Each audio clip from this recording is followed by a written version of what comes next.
Hello, everyone. Welcome to the Power Man podcast. My name's Rory Paquette, and I know you know that, but I just love reminding myself how grateful I am to be sitting in this chair. Folks, you have done such an absolutely magnificent job out there of supporting this podcast and our movement and our group and everything else. I just am so grateful for what you've done. When we made the move to 5 days, I know you folks were looking at me kind of cross-eyed, like, really? You're going to put out 5 days of content? Kind of waiting to see if I could do it. Folks, we've been made the move to 7 days, and now our Sunday episodes are among our best, and that is 100% because of you. If you're not out there subscribing and liking and sharing and doing everything else that you're doing, I don't get to sit here on this side of the counter and do what I'm doing. So thank you again from the bottom of my heart. Now, since you are a friend of the program, you know what time it is. That's right. We got to pay a couple bills. So let me take a sip of my preferred beverage. Oh man, that is good stuff. Just made that piping hot. And you know what we're drinking? That's right. It's Freedom Hill Coffee at Freedom Hill Coffee on Instagram. Look them up, check them out. Deep, dark, rich, bold, and beautiful, just like my wife. It's an amazing company. They do all the right things for all the right reasons, and they support veterans, which is the biggest reason why we support them. For all you folks out there who are veterans, including my guest today, thank you for your service. We love you, and we're glad that you have found a home here at the Power of Man, where you belong. Folks, go check them out. Freedom Hill Coffee at Freedom Hill Coffee on Instagram and tell them Power Man sent you. Now, I've had the pleasure of interviewing this guy once before, so I know I'm going to need a lot of caffeine to keep up with him today. So give me one more second. All right, here we go. Let's get our guest in here right now. Retired Army Lieutenant Colonel, like I said, born again Christian, author, motivational speaker, servant leader, and father of two daughters, which might be the most important out of all those right there, folks. Please welcome to the show. Oh, he's a podcaster too. I was going to get to that, but let's make sure we throw that in there. He's also a podcast host, and please welcome Ryan Reichert to the show. Ryan, how you doing, brother? Hey, good morning. Thank you, Rory, so very much. Just so very blessed to be here and just love everything that we got to talk about last time. And super excited to really hone in, focus on, what it means for me today to be a father and know that it took 45 years for me to become a man. And so I only have about 21-ish months of being a true man in life. And I know we'll get into that later in our episode here. Yeah, for sure. I mean, the fact that you're willing to share your story, like I said to you last time, man, it's so important because there's so many people out there who feel like they're alone on this podcast, though. And the reason that I'm really excited that you decided to come on here and share is because, in terms of feeling alone, man, fathers and husbands, we are alone. Our wives and children would much rather see us die on our horse than fall off of it. And they really don't want to see us weak ever. And so that's a tough thing when a man's having a hard time with that because he feels like no one else has ever gone through this. He's totally alone. And when people like you share your story and connect with that, it gives all of them hope. So I just want to upfront thank you for coming on here and talking about everything the way that you did last time and the way I know you're going to do today. Absolutely. Thank you. Yeah, No, go ahead. yeah. No, I was just gonna say, I want to, not go hard and fast into, where I came from, I guess, but I don't think it's as important of getting to the real root of what we want to talk about. And that's, later on when you do have children and so on and so forth and being a good husband and father. But yeah, we got to circle all the way back to 1978, circa 1978. Wow, it's hard to believe. It'll be almost 47 years here. But yeah, grew up in a small farming community in North Dakota, Hoopel, North Dakota, Tatertown, USA. Looked it up the other day. It was 350 people when I lived there growing up. Today it's like 297. I just had a friend who's in the agriculture business that I work with down here. He was back up there and he sent me a picture because we got our big Tatertown, USA sign on Highway 18 and 8 miles north, Hoopel. And, beautiful little village. And it was very small. The only problem was we weren't farmers. My dad and his father had established an independent insurance agency. And so we were the business folks of town. And we were also the Catholics. And so with that, there was some division, similar to, if you grew up on this side of the tracks, you were so and so. And if you grew up on that side of the tracks, you were so and so of maybe a town that actually had railroad and so on and so forth. But yeah, some of the trials and tribulations, it's like Friday Night Lights. You played all the sports, football, basketball, baseball, track. There wasn't much else to do but, chase girls and drink in a small town as well. North Dakota gets pretty cold in the wintertime. So, yeah, stay warm. And that's where in high school I got hurt. I got into drugs and alcohol early on, prescription drugs as what started it for me on that side of it. But there was a good news story a few years later. I was all healthy again and I was the captain of the football team and, the homecoming king and all these different things, right? So peaks and valleys, just like anything else in all of our lives that we go through. But I wanted to be, make my father proud, right? And so he was in the army. Through some of his failures in college, he ended up enlisting. He wasn't drafted, and he ended up going to Vietnam in, I think, 1970, if I remember correctly. And so this is kind of where I want to start the story of the truth will set you free. And unfortunately, he couldn't tell the truth to his father. He said, "No, I was drafted," kind of thing. And, basically, he was running away from his failure of not doing so well in college. And I had very similar, almost a parallel life to his with his father. Like I could never tell the truth to my father, nor could I tell the truth probably to most people if I was failing them. And with that knee injury that I had in football, I wasn't able to get into West Point, which was like a huge, like I guess to my pride and ego, thinking I'd make my dad so proud because there's something he talked about. So we had family friends that were a couple years older than me. Their daughter went, and I'm thinking to myself, oh, I can make my dad so proud. I can redeem myself for any time I got in trouble, and alcohol was always involved when I got in trouble. I ended up on a Spanish trip my junior year in high school, where, I got drunk and, my parents got a phone call in the middle of the night and, so on and so forth. And Mr. and Mrs. Beta, probably thought I was sick because I was throwing up and, complaining about my heart hurting. And what I meant by that was the guilt and then their shame that I had inside of me that I had failed them as well because I just couldn't keep my stuff together. And this kind of goes on into not getting into West Point. So I went to the University of North Dakota. And then from there, finally got into the Army my junior year of college and had a 3-year ROTC scholarship. And I didn't have any issues there.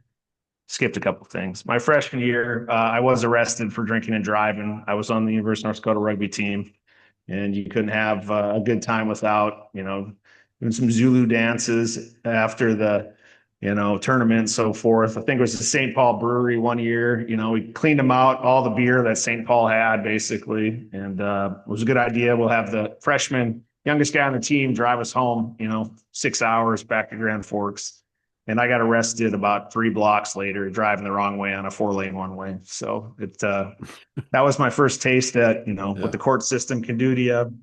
I was actually just back to Hennepin County courthouse last Monday, and it was really interesting. I'm a mentor at Veterans Court actually today. So for every time that you have, like, hey, you really screwed something up, fast forward 28 years later, and now I'm mentoring, those in court that are suffering from, who I'm mentoring today, had a DUI and so on and so forth. And, we're working through that, which is amazing because I never knew there was Veterans Court here in Hennepin County. And just that type of support to me just uplifted knowing that I could give back even that much more because I had taken so much in my previous life. And, I get into that talking about, being a boy and then becoming a man.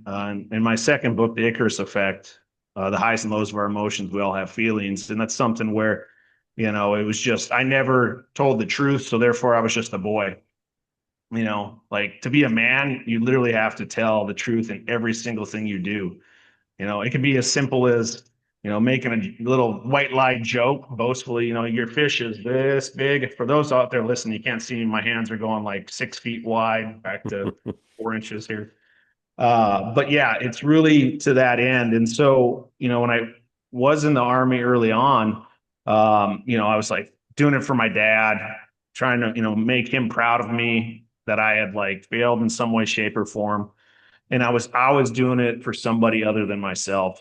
And most of the time I was doing it for my father. I don't know why, if it was just a generational curse that I was carrying because he couldn't tell the truth to his father. And maybe, his father couldn't tell the truth to his father and so on and so forth. And I was carrying some of that weight. Not really sure, but I know today that I tell the truth no matter what. And that allows me to call myself a man, like truly, and to be a good father to my two beautiful, well, young women today. They're 17 and 19, a senior in high school and a sophomore in college. And we'll have to go a little bit further to get to the story of why I became a man finally. And because we're just joining the army right now, so it's 1999, and we're still in college, and we do 3 years. We just met the girls' mother at the University of North Dakota, and we got married a couple years later. So at 22 years old, got married. I still have 1 year left. I was on the super senior program, so when I got my scholarship, I was able to do 3 years because I had not declared a major yet. It's kind of one of those slow learners. Drag your feet as long as possible before you have to decide, and it paid off. Like I got an extra year at college, and while Michelle was having to go into the real world and work for a living, I was still finishing my degree up and in ROTC. And so it was cool. 2002, we ended up leaving for the Fort Benning School for Boys and went through all the training there, Airborne Ranger, Officer's Basic Course, and I was in infantry. And then, that was, after 9/11. So first duty station went to Hawaii and then went to Afghanistan. We can kind of speed up this track here every few years. Went to Iraq, came home. When I was in Iraq, we had both girls, I guess, were born in '06, '07, a couple Irish twins. So that made that second deployment really hard. And I think this is where I really struggled with like, what was more important, my profession or my family or myself? And I really, really struggled with my alcohol. Part of being in the military, and maybe this is just me and maybe not everybody else. Maybe everybody else has a better, I don't know what the word I want to use, Rory, maybe self-control or something, But it Okay. I did struggle with that depending on, who I was working with, who I was working for. But I was not a good example. I was the leader that was like, all right, we just worked really, really hard. Let's go celebrate. And, in that, when I look back today, um, I'm proud of all those men. I was proud of them back then, but I'm proud to see who they are today because, like, at least I can't see from where I get to sit, like, that some of my poor leadership examples, like, they had something stronger, maybe, that allowed them to not allow some of the corruption that maybe I brought in as a leader and so on and so forth. I don't know. Haven't had those conversations with them today. It's been a while with some of these fine young men. I just say young because they're 6 to 8 years younger than me still. So it's all good, but super proud of all the guys that I was either in Afghanistan or Iraq with early on in my career, the first 10 years when I was operating and so forth. And then the second 10 years, things changed quite a bit. I came back from Iraq and I was in a training unit and I got hurt.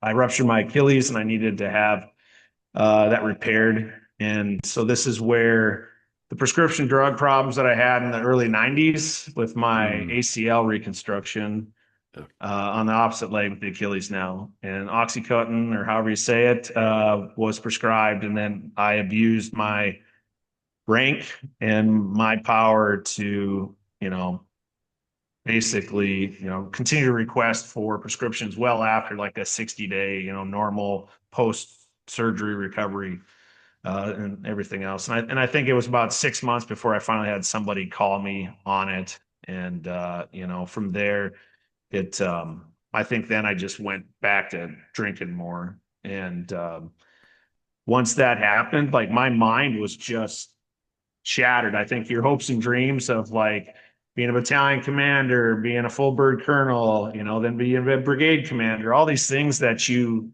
like look forward to for so long. This is just me. I don't know how it is for, others out there. Like when you set your Yeah. goals and your dreams in life and everything, like what that does to you, but for me, it's always been like physical injury normally is what curbs my pride and ego. And and for me, I believe in the good Lord that it's protection, and so on and so forth. And in that, that would get us heading into retirement. And I retired in 22, at 23 total years of service, lieutenant colonel. Yeah, was part of the bio, I guess, in the beginning. And I was going to be a financial advisor for Edward Jones, actually, and work with my best friend in Washington State. We had it all planned out for since like 2008. And it was one of those things that in 2020, COVID happened while I was on my last deployment. And the family, we decided that we're going to retire in Minnesota, where my wife was originally from. And yeah, that was probably the hardest thing that I ever agreed to, and I didn't stand up for myself and basically say that this was a non-negotiable. This is one of my dreams, and so on and so forth, that I wasn't going to change on, because I looked forward to it, and it was the next 20 years or whatever. But the problem was I always looked at stuff at the destination, retirement. um well, shoot, I was just talking about there, like looking from a Fortune 500 company or whatever, all the way to the end of if you retire again, and never seeing yourself like really in the moment today, and like just focusing on being the best. I call it the war of purpose today. And it's, like right now, I haven't got to the point where we talk about divorce. So I got divorced after the retirement, and because I just went downhill. I couldn't handle not having purpose anymore, because I had put everything into my military career and then what I believed was going to be my next career and being a financial advisor. And Give me one so, second. Let me jump in yeah, just for a minute here. The absolutely. um, because you talk about, the injury and the prescription drug situation, and 6 months before somebody calls you on it. Uh, did you go into some kind of a rehab at that point to try and deal with it, or was that just ongoing even after somebody called you on it? Because I mean, Yeah, that's a long period of time in there. yeah. So, I think it's one where I don't have my I Love Me book. So like in the military, especially like in the infantry, like we literally on the front of it says I, big heart, me on it. And they used to call it a 201 file. And if you were to go back in there, and look at your OERs, officer evaluation reports, it's like maybe your first one in every unit's like, top third or whatever, but as soon as like, I'd put the work in and done it, it was like top number one, number two, number one, number two, like over and over and over and over again. So you just build up the rapport, and then you just lie, like when you go see your psychiatrist or psychologist about like your drug and alcohol use. So I was always shielding it, just like I was talking about early on, like being a boy, the boy who cried wolf, right? Just always lying about, like, oh, I never drink more than 2 beers. Do you have any problems with any of your medication that you were on, recently, and so on and so forth? No, no issue. I take it as prescribed. And I guess white knuckling it enough to still perform and still be effective. But then the problem is, I would take all that home with me, and I'm sure the girls would say, he was a giant a-hole at times. If he'd throw a temper tantrum because my ice cream was too cold and my coffee was too hot and whatever else kind of thing. I can't fathom, I guess, what I was like for my family. We haven't got into that, kind of thing with the girls yet, um,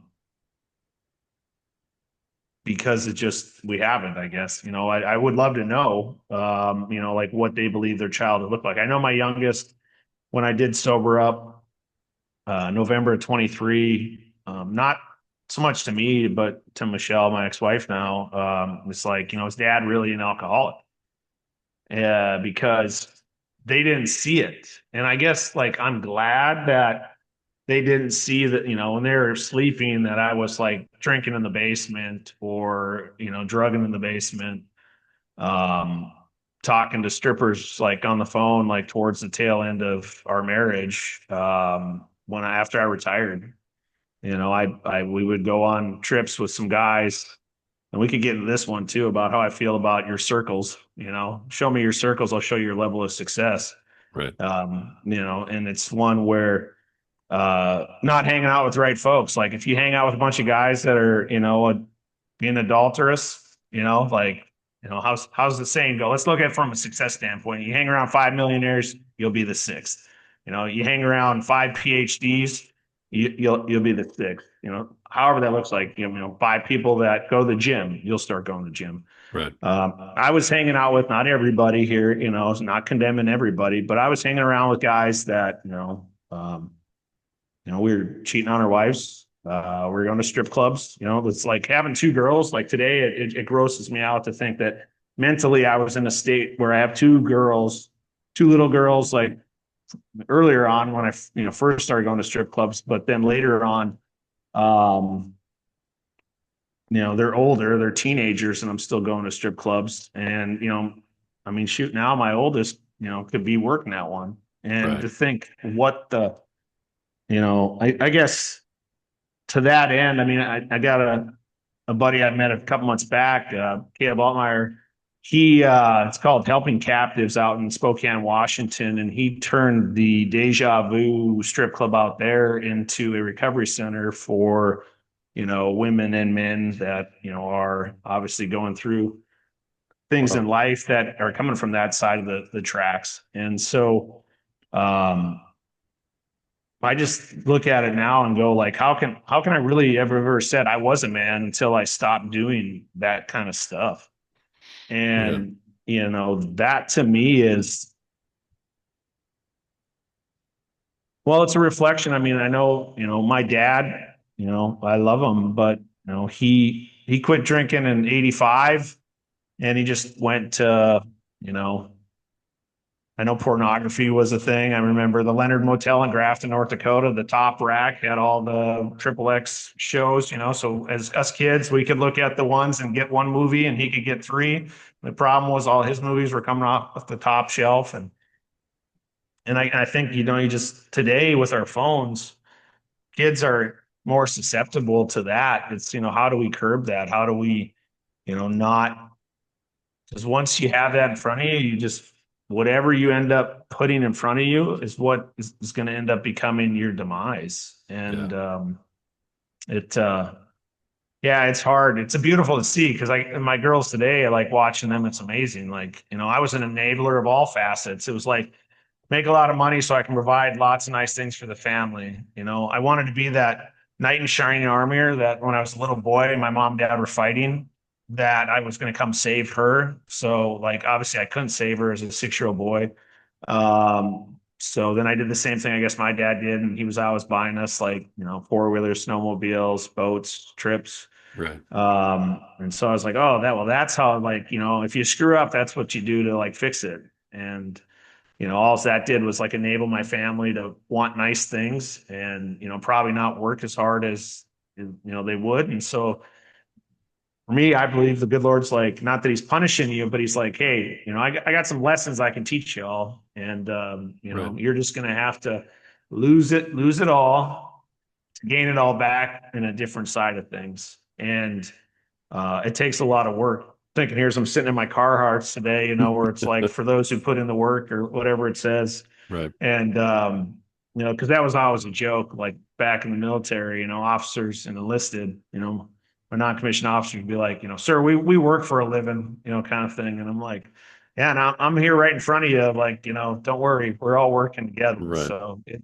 it's one that I laughed today, even the first form side of things when we're like we put in the work, that's their tagline is so it's all about putting that work in. Whoever I'm talking to out there, if you're still a boy kind of thing, man up, tell the truth, look in the mirror. That's my big one. It's been my big one for ever since I sobered up, was the man in the mirror. Who do you see? Like for your kids, they're gonna love you and think of you as like amazing, right? You're their father, but like, are you doing things that like you should be proud of? Like, are you somebody that tells the truth? Are you somebody that can? Because we can do everything in like moderation. This guy can't. I can't do anything in moderation. I don't. eat pie in moderation. I don't.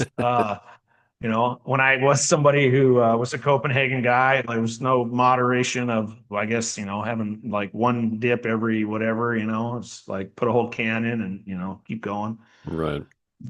So yeah, You know, I you've been just, yeah, go ahead. you've been no, I'm sorry. You've been telling the story for a while. You know what I mean? And so I'm guessing that at this point, I mean they're basically grown women. Your daughters know at this point the story, right? Of what you were Oh, going through, what yeah. happened to you.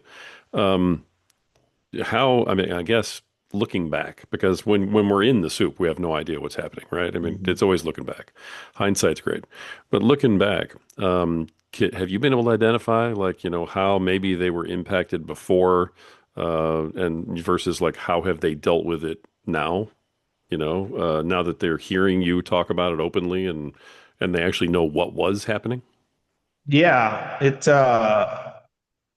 the best that I can say is just like through my actions. And then, yeah, just like you say, they can see me more. Um, my younger daughter, Boo, she it kind of was weird. Like the first year of like the separation and divorce and everything, like we would still do stuff every now and then. And then the last year, we've kind of been estranged, and we see each other about once a quarter at a choir concert and stuff. And it's been really interesting. Get a hug and like say maybe I love you, but no contact. I text like once a week, or say something, or call her and leave a voicemail. And I don't know how, what she's processing through all this. I'm sure it's why weren't we enough? Why'd you choose all the different things that you chose to do? Not thinking about us, or not looking at the impact that would have, or the repercussions. And Yeah, then Lauren, the oldest, she's kind of, followed in and out, but now she's finding her own voice. And we've had, the last number of months, we get together once every few weeks. And it's cool because she can really voice now. She's getting stronger and stronger to do things that I still can't do today, when it comes to like establishing boundaries and telling someone like the way that, you know, I I interrupted her the other day and she said, "Excuse me, you interrupted me," and I was like, that's so amazing. And I apologized right away. And, I said, "Yeah, you're absolutely right. Like, thank you for pointing that out. I was excited, that I'm getting to spend the day with you." And we just got to talking, and I blew all the things that I practice and teach as a coach, and a mindset trainer. I literally threw it out the window because like it was one of those exciting things today for me. Like, it's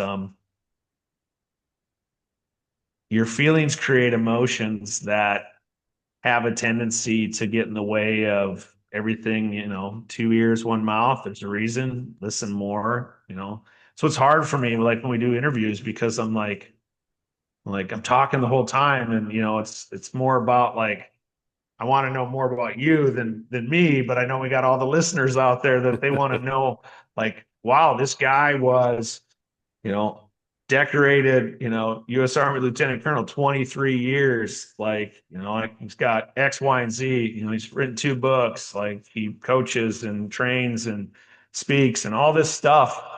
And all it ever goes back to is discipline over feelings, growth over comfort. It is as simple as that. And it's absolutely hard. I don't want to like I didn't want to write 2 books. Like I certainly like I have a military retirement and disability. Sure, the divorce like curbed some of the financials, but like I could go be whatever, just go to the pool every day, come back, watch, some PGA, I don't know what, right? And be nothing. And I know my kids then wouldn't grow and achieve and so on and so forth. But now I know I have to be the example. I have to be the father that I maybe they believed I was, but I wasn't. I was yeah, an empty, hollow shell. I looked really good on the outside. I think like it's like being Captain America on the outside and City on fire on the inside. And now it's like I want to be Ryan on the outside and love on the inside. So then it's Ryan and love on the outside. I want to be kind because I wasn't a kind person. I was hurtful. I I said how people made me feel, which was a scared, hurt little boy.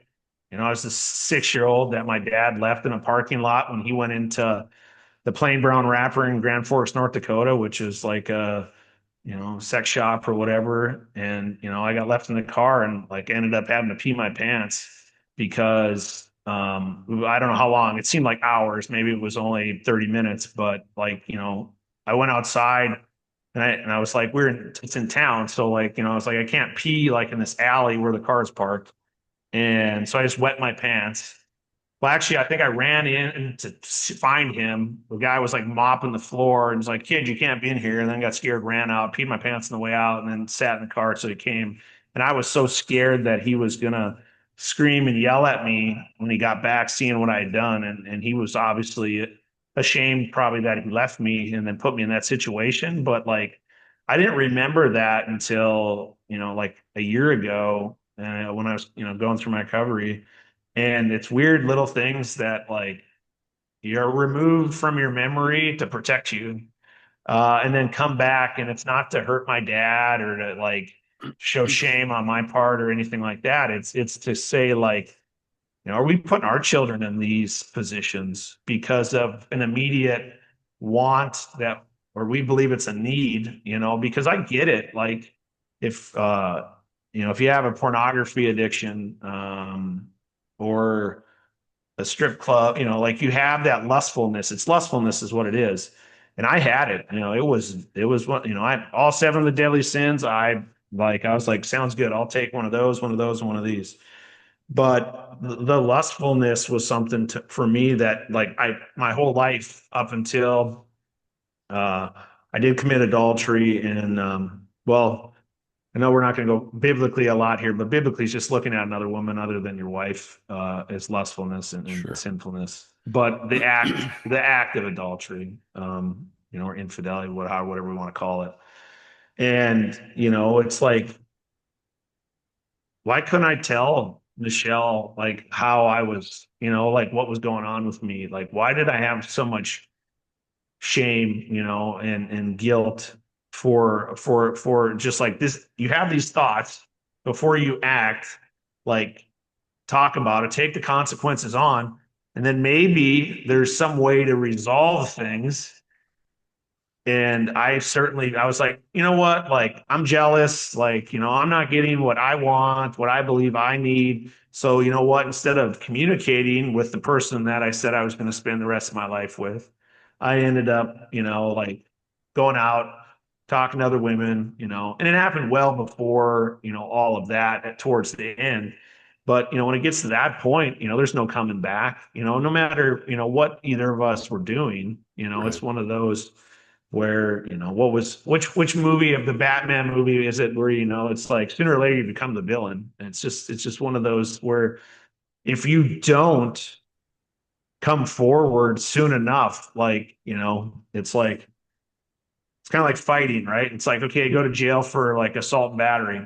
You're not going to spend the rest of your life in jail, but like, you're going to get in trouble. Next thing you know, the next whatever bad is bad. Next thing you murder someone, whatever that is. Like, there's no coming back from that. Very similar to the situation of at least, the mental lockup that comes with not being able. Just like today, we're having an open dialogue. Whoever is going to listen gets to listen. What I'm trying to get to, guys, is that when you look in the mirror, that man in the mirror, whoever looking back at you is going like, just tell the truth. The best possible scenario is going to come out. But the sooner you do that, like you won't have the, was it the definite, solution to it all where you just burnt a 20, well, yesterday would have been our 24th year of marriage, I guess. So yeah, like, married 22 Oh, years kind ouch. of Yeah. thing. You know what I mean? Yeah. So Where, you brought it up a couple of times, so I definitely want to get into it just for a minute, if you don't mind. yeah. Your faith's very important to you, and Mhm. so I'm curious. where was your faith and how did you kind of rectify, someone who's into their faith as much as you are, Right. that what you're doing is sort of, and again, I'm not judging, you know what I mean? Because we all go through crap, man.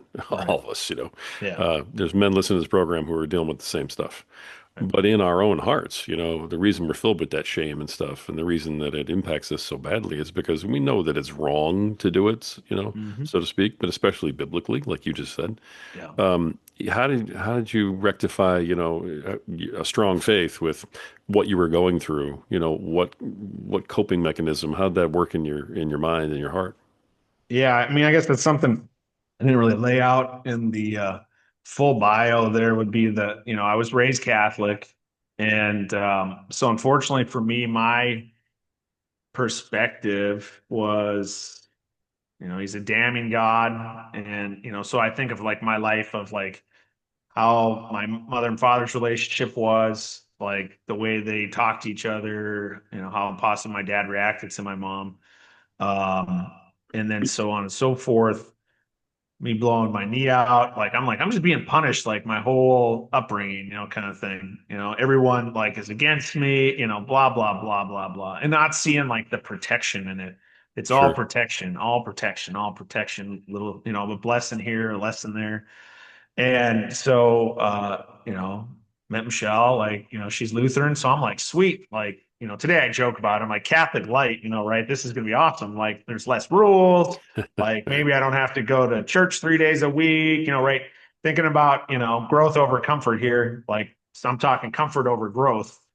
And so, we went to church, but, I never read the Bible, like, growing up. And so, um, I think at times it was always, and I made this joke about Bugs Bunny, remember he's like, I think I made a wrong turn at Albuquerque. And well, I look at that, it's like Jesus Christ, like sitting there, like at the bus stop in the middle of the desert, going like, I cannot wait till Ryan shows up at this bus stop so we can have this conversation. And it's really, when I had like committed all of the seven deadly sins, he's like, it's over, man. Like now you're going to actually learn what it's like to surrender and stop trying to control everything. Because I had a therapist years ago before I retired, and we were talking about, I was like, life's great. I get everything I want, and she's like, did you hear what you just said, Ryan? You get everything you want. It's like, how hard do you push to try to get everything that you want? And that was true. Like I would control down to I was checking my bank account when I get up in the morning. I would, like have everything just perfect, right? Like just seamlessly executed. But I had no faith, right? Like I was not, leading my family. I mean, maybe we had the girls go to church just so they could get their first Holy Communion or confirmation. Just get the certificates, right? Check, check, check. Like we weren't living in the faith. It wasn't operating like how I operate today, where it's, get up, grateful for being awake, awakened into a new day, have an attitude of gratitude in all things that happen, ask for protection, love and care, keep these things open and my mouth shut, which is still working on that one. Walk the dog, read my Bible, work out, and then, can have an amazing conversation with you on your platform here and go about the day in such a way that now I hear and receive what this is for me, like what he wants me to do in life, which is, to give back. Like all those years that I just took and took and took and took. Like now today, it's about giving back, and that fulfills the cup that I was always emptying out with everybody around me, trying to be the life of the party or the guy that wanted the affirmation and pat on the back that I had the best like party, that you invite everybody over to at your big house and it's got a swimming pool and all that kind of stuff. I just had this God-sized hole, and I was filling it with all the stuff, and it didn't fill it up. No amount of money could fill it up. You know, I think I was looking for like the love that I lost as a little kid because my dad was out running around doing the same things that I ended up doing like later on in life, Yeah. and my mom was trying to hold it all together, and there was a part of it where she stayed with him for 16 years after he sobered up. Unfortunately for me, I believe the good Lord knew that what would break me the most would be to have Michelle like not stay with me, and because I'm loyal to a fault in everybody and everything that I do. Um, I'll let you hurt me twice, like really hurt me twice, kind of thing. And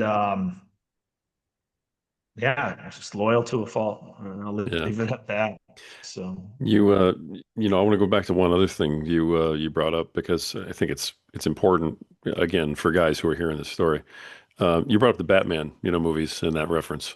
Pretty sure it was The Dark Knight where he says that there we go. about eventually you become, the villain, in somebody else's story.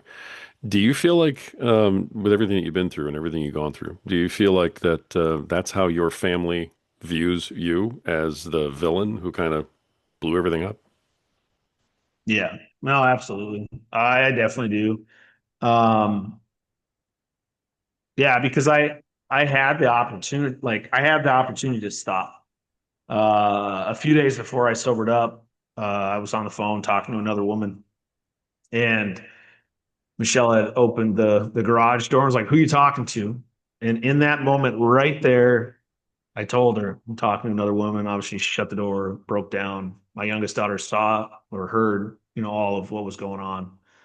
And there's not much, I can do but sit there and just go, all right, I'm going to take it and see what happens with all this. No, not knowing, I'm still drinking, still have my prescription drug problems. I was on quite a number of different prescription drugs for all my different ailments. And yeah, it was bad. And I just, Boo came downstairs and, saw her mother just sobbing, obviously. And it just, that's where, like, I think that wound for all of us was like completely torn open. And it was like, now what do we do? And for me, I was like, well, I'm going to just tell the truth and whatever happens, happens.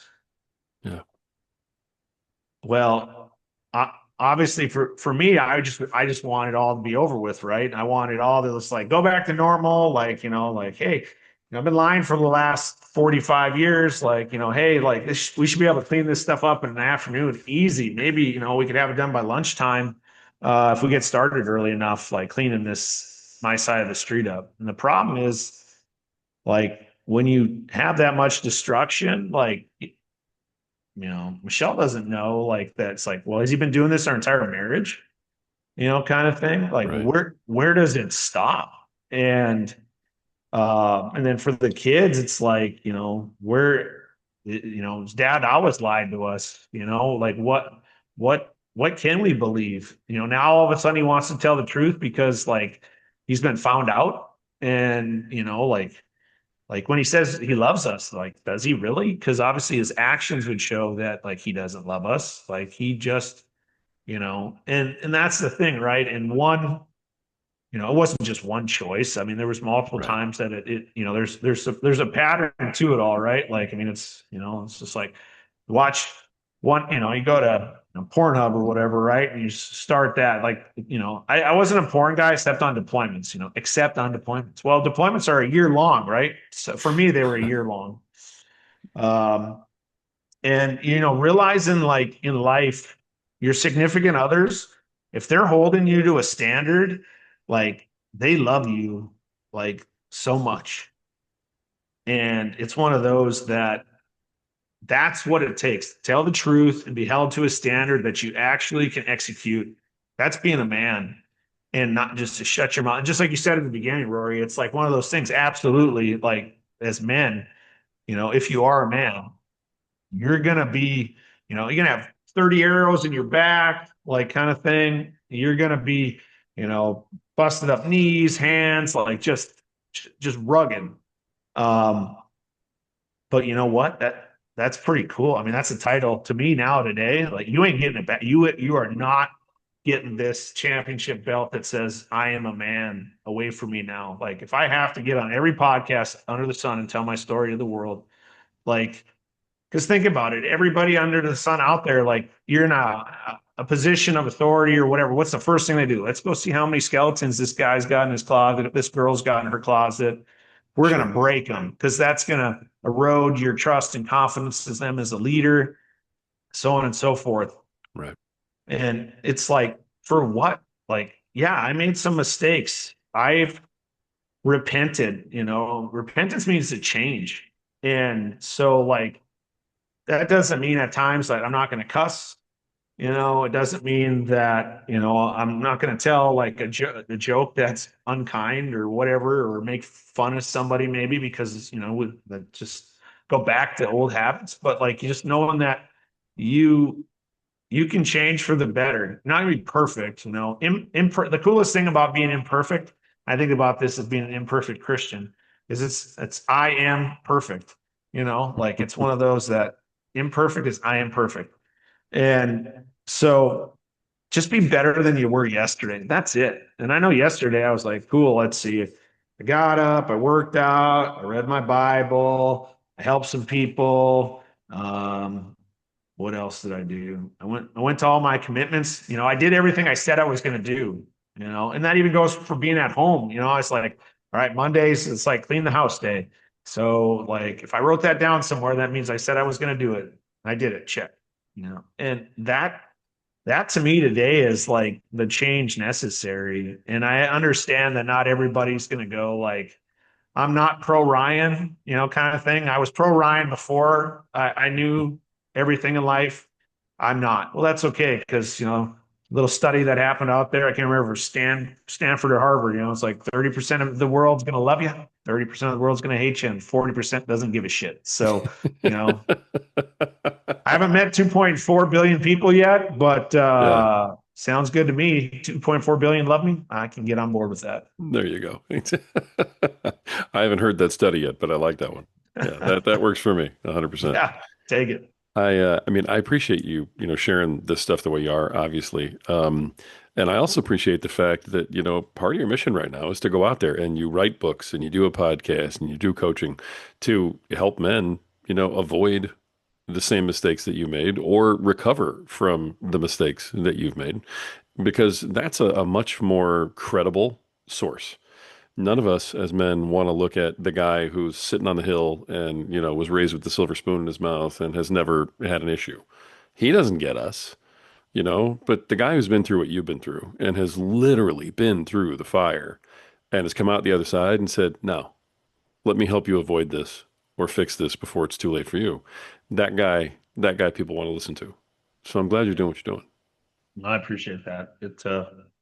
I guess it's one of those things, like you want to help. I mean, it's like battle buddies. You don't want to see your battle buddy go down the same road that you've been down. Like, I know what's at the end of it. Like, whatever you're looking for, wherever you're struggling, like, trust me, there's nothing, there's no pot of gold at the end of that rainbow. It's dark, it's sad, Yeah. and unfortunately, both sides of it take a ton of work, right? Like you're either working for good or you're working for evil, and it's really hard to see it in the moment. I get it.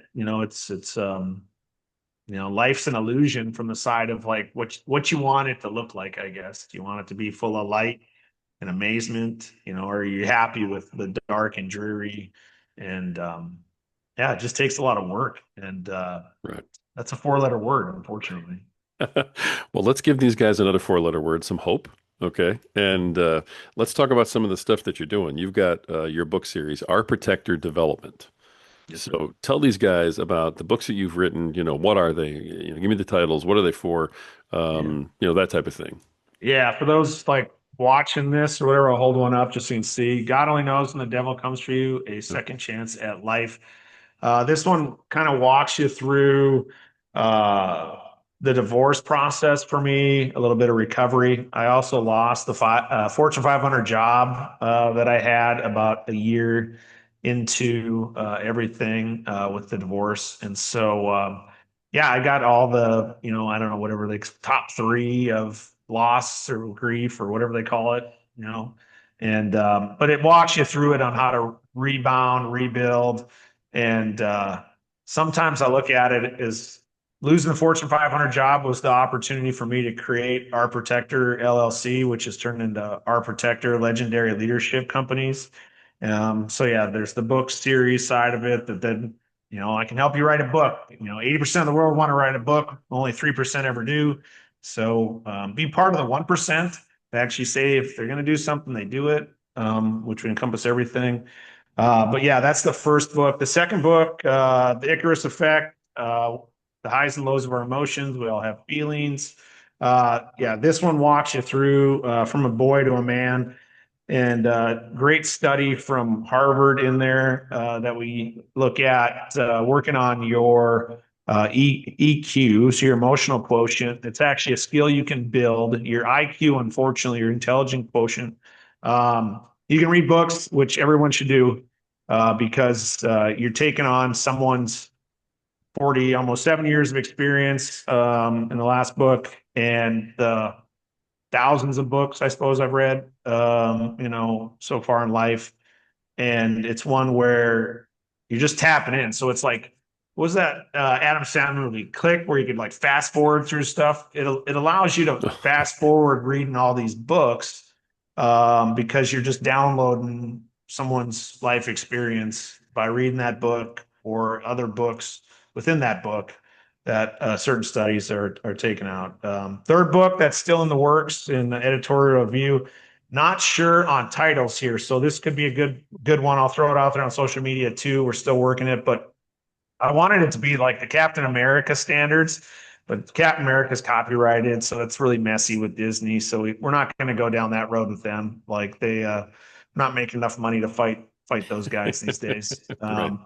But I have a course that'll be coming out the end of September called "The War of Purpose Built to Break," and so I'm thinking that we probably will go down that route of either built to break, your war of purpose, the 6 steps to achieve, the life or whatever, something to that effect for the third book. And then there's going to be an app that'll pair into all of it, so it'll have all 3 books along with what I call like kind of like your daily disciplines. It'd be certain mantras that come out to you every day, that you can get pop up in your text messages and so forth to keep you.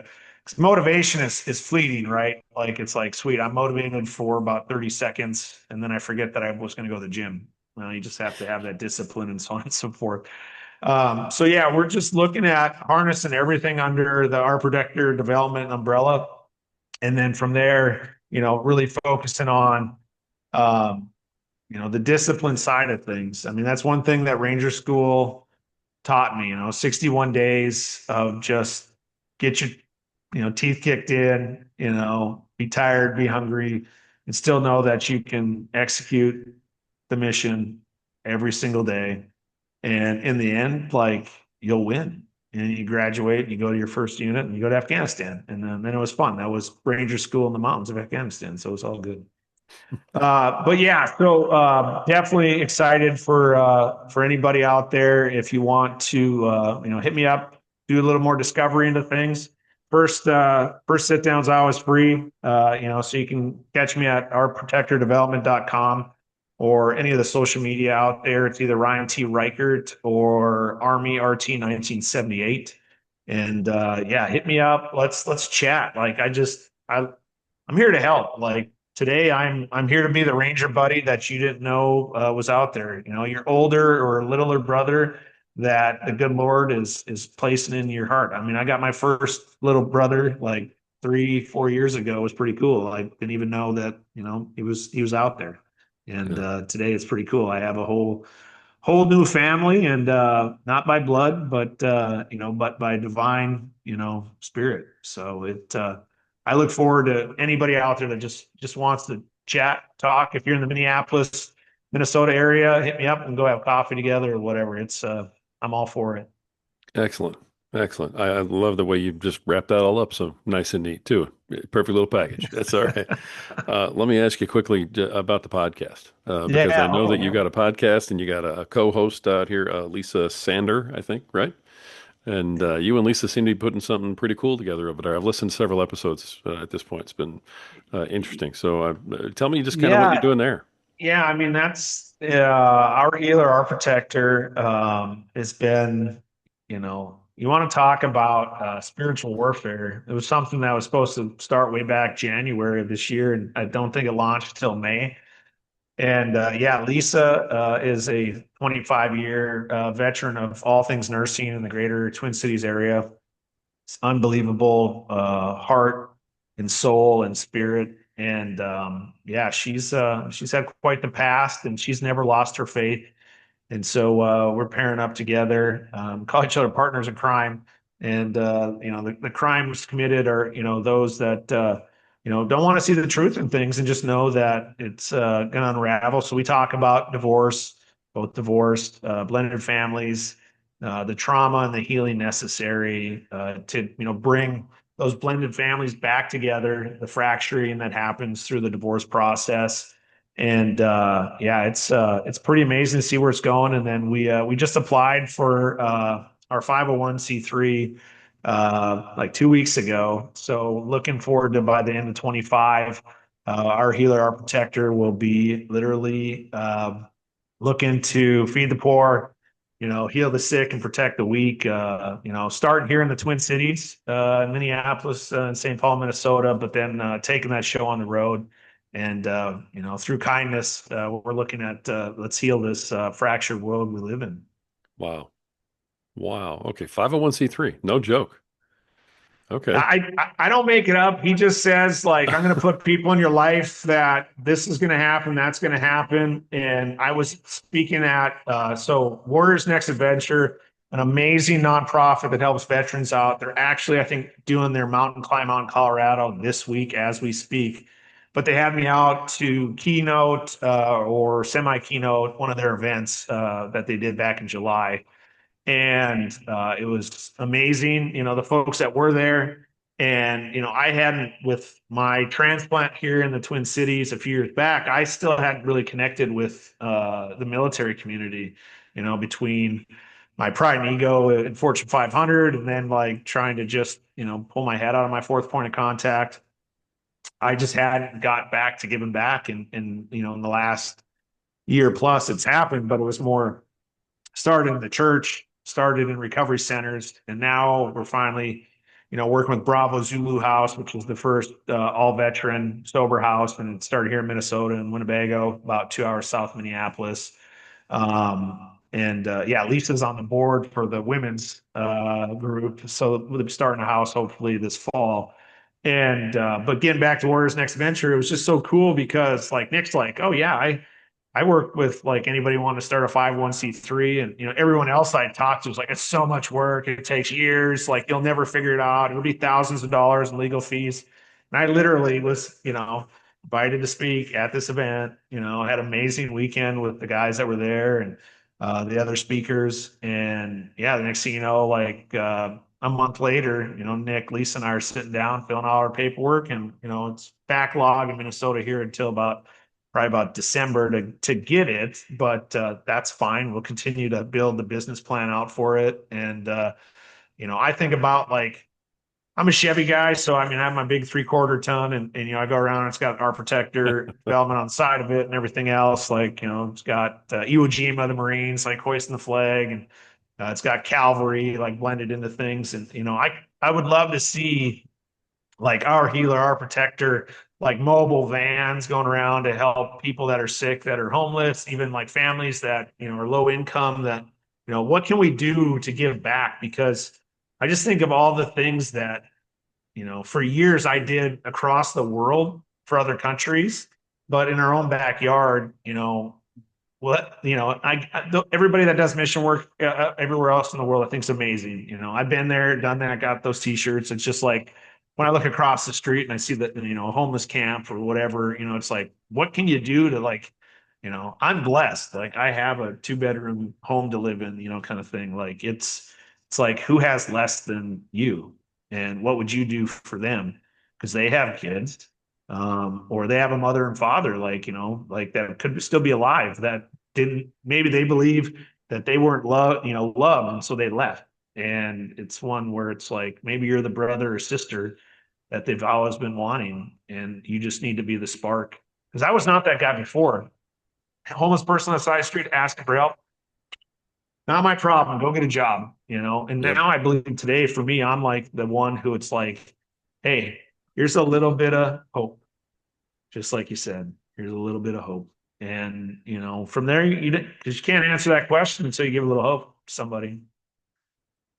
That's that's great, man. I love what you guys are doing. Every time I talk to you, I find out more about what you guys are doing, man. It's amazing. So as long as I just keep having you on all my podcasts, I'm gonna know everything about you by the end of the month. Sounds good. I love it. That's that's perfect. All right, Ryan. Listen, I appreciate you sharing everything. I want to give you a chance. Usually, when I end this particular show, I kind of give my guest the floor for a minute or two, and just make sure that we kind of covered everything. And so my question to you is there anything that I didn't ask you?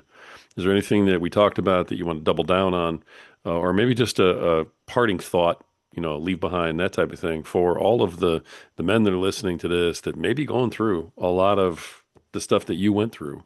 Maybe how to, get started, maybe first steps, any kind of advice, anything you want to leave behind. The floor is yours for the next, minute or two. Yeah. I think I think about the things I still struggle with today, and it's asking for help.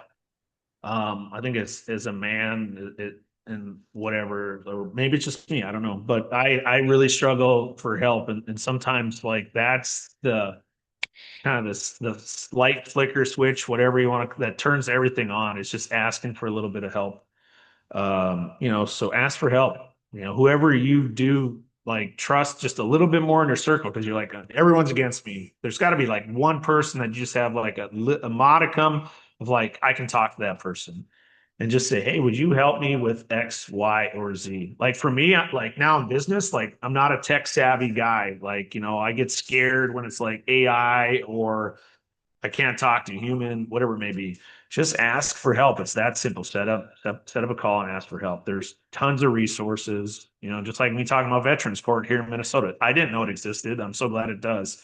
And I think really though, for those that are ready to like start putting in the work, discipline over feelings all day long, growth over comfort. Like if you're in that dark place right now, like God only knows when the devil comes for your second chance at life. Like, just give me your address or whatever. If you can't afford a copy, I will send you a copy. If you can't afford one, I will send you a copy, because it started for me literally with May in this little apartment just down the hall, but it was the smallest one they had because I had to move out of the house in like 3 days because when you screw up, you get kicked out, right? Right.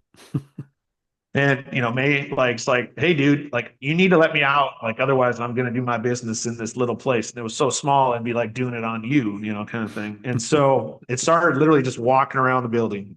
And like over probably like a month, then we were like, okay, let's go around the block. And then let's go around the neighborhood. And then let's go around, two neighborhoods. And then let's go around town. And then, next thing you know, it's you're going to the gym that's always been there. Literally, you walk by it every day. So it doesn't start by being like Mr. Olympia, like, Arnold Schwarzenegger style, like just, whatever you're trying to be, like it doesn't start like there. It starts one step. Like just take one step towards whatever you want to do. You want to write that book or whatever, like just text me. I will send you like this little thing to write in that, it's got Jeremiah 33:3 on it. It just says, call out to me, like I am here. And I'm not saying I'm God. I'm not saying that, but I'm saying like the hope that we all need and the help that we all sometimes don't ask for is right in front of you. And so just take the first step, ask for help, and I'll leave it at that. Great parting words, brother. I appreciate it very much. Folks, author, born again Christian, father, retired Army Lieutenant Colonel, podcast host, servant leader, and many, many, many other things. Ryan Reichert. Ryan, thanks for coming today and sharing everything you did. I absolutely know in my heart that you made a difference for at least one person out there today, and that's priceless. Thanks for being on, man. Thanks, Rory. Love everybody. Thank you. Folks, that's another awesome episode of the Power Man podcast. And the reason that we bring such powerful men on here with such powerful messages is because we're united in hoping that you regain your power so that you can be a better protector, a better provider, a better leader tomorrow than you are today, so that you can become a better father, a better husband, a better man tomorrow than you are today. And the reason that we want that for you is because you're worth it. You have value and you matter. And at some point, you just have to believe it. Until next time.